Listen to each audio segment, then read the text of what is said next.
So yeah, what's up, good people? Today I would like to talk about pronouns, and mainly everyone has seen it, that Starfield rant by that Heels person, right? Where he spurgs out about current day pronouns and such, and it was like a 6 hour affair that got cut out of context and tried to make him look bad, but I don't think it made him look all that bad, to be honest. I think it was pretty based. But that's just me. But I would like to talk about specifically pronouns and why they actually matter a lot in a video game. So I've mentioned this a few times before, but I'll quickly recap it just for anyone that might, be new here. But the entire concept of gender, the word was invented by a man named John Money, who was a pederast that sexually abused two children. A boy had an accident with a circumcision machine, another barbaric practice we shouldn't do, and his genitalia was mutilated. John Money then mutilated him again and tried to make him dress up like a little girl. And he wrote a bunch of papers on it, and had two brothers, basically one wearing woman face, simulate sex acts. They're preteens, obviously, in front of him. So he's just your standard Marxist pedo. Like, doesn't really need to say anything more than that. And then these two brothers ended up committing suicide, obviously because they were, sexually abused by this Marxist pedophile professor. And that's the origin of where gender comes from in this, the whole leftist ideology about pronouns. So that's the root cause of, why this might matter. And so why does it matter, though, if, it makes them feel good? For one, 41% suicide rate. For two, being gay reduces your lifespan worse than cancer. But specifically why it might impact you if you're not participating in this debauchery is because it degrades your product and it takes you out of the realism. And that's what he was trying to get at. I think a lot of people are missing that I don't play video games because I want a real life simulator. Like, I don't like realistic video games, period. That's why I have never been able to really get into modern first person shooters. It's because they're too realistic. Like, I don't want to see the little kids' hairs flying out of their head when I Columbine them in, the latest Call of Duty or whatever, right? I want to, be shooting rockets at my feet to bounce myself further, like in Quake or something like that. I'm looking for things that are not realistic. I'm looking to experience a fantasy that I can't really experience in any other format, at least currently. There might be, formats in the future, there might be things that I can experience things like that, and they might not be realistic at all. But that's at least my opinion on it.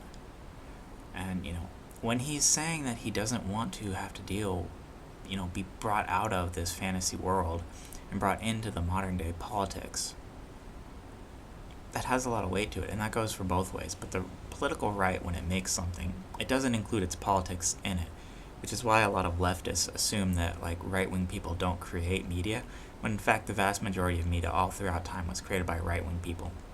Just look at Tolkien, etc., etc. You get the picture. Like, everything's based off Tolkien. Anything that's a Tolkien derivative is by definition right-wing for the most part. That includes virtually all of the basis for all of the fantasy, and a lot of the reasons why the left-wingers can't even make a good story anymore, why everything they touch turns to absolute garbage, is because they don't understand the concepts behind Tolkien's lore and why it's interesting and why it applies to the modern world. Hint, Judeo-Christian values. But that's a video I've covered before. I won't go too deep into that. But what is interesting about him wanting to escape into this video game world and being constantly dragged back into specifically California politics, and his rage against that, I think that's a sentiment echoed by a lot of normal people, but sadly it's just not going to be enough. Like, at the end of the day, all of his rage and his baby raging and all of that and meandering about doesn't really do anything.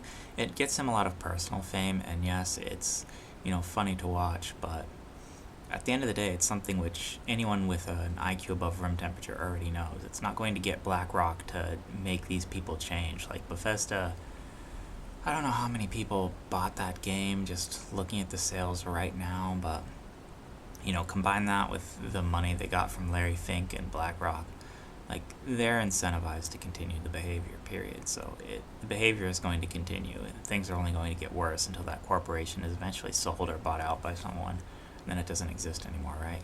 And that's an inevitable, fact of how that's going to go.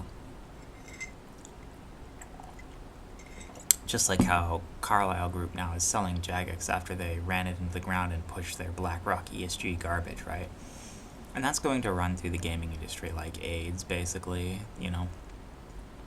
You're going to see, mark my words, very shortly, within the next couple of years, you're going to see all of these massive, big, video game titles and video game companies. They're going to start changing hands. It's going to be like Hot Pockets. They're going to be juggling, here, let me get my little piece from BlackRock and then throw it.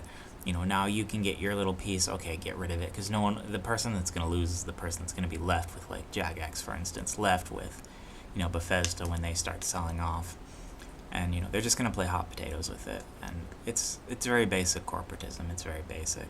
Like, there's nothing special about what's about to happen to gaming. It's just going to create more room in the industry for indie developers, which is where you need to be pushing your, focus and pushing towards that in a hopeful future, right? Because if you go with anything else, you're not looking all that pretty, really. But yeah, that's the reality of the situation. So I like the fact that he's saying cute things, right? And it's a funny rage, but, at the end of the day, he doesn't have a message behind it that's going to solve anything.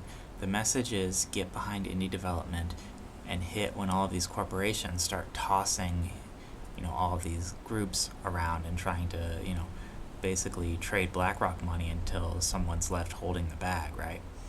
And all of these companies are going to, sell all of these video game franchises, and everything you love about video games is going to die at that point. We're cascading towards the end now, and, for instance, Carmyle selling Jagex is just one of my personal wars that I'm going to enjoy. I cannot wait to see Jagex just, crash and burn. I want to see them split apart, and then I want to see some, like, Tencent or something pick it up, introduce microtransactions as an old school RuneScape, and officially kill it. Like, please, for the love of God, let that happen. That's something I am looking forward to, and then I can be justified. But yeah, so, it is what it is. I'm running out of those, but here we are.